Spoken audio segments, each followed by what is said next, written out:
Hello guys, good evening. I'm just showing you here guys, this is an fuel injector, diesel fuel injector of a 4M40 engine.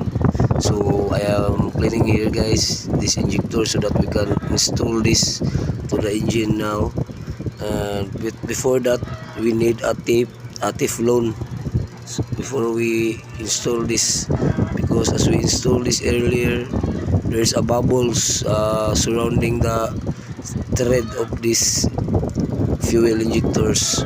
So look at this guys, this is a simple technique to how to address the problem of fuel leaks or bubbles, air bubbles in the surrounding of the injectors.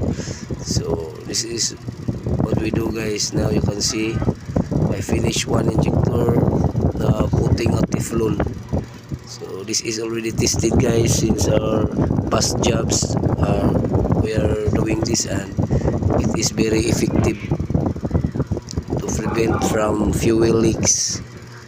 So let's try this if it still works, and I'll show you tomorrow if it is good or functioning properly.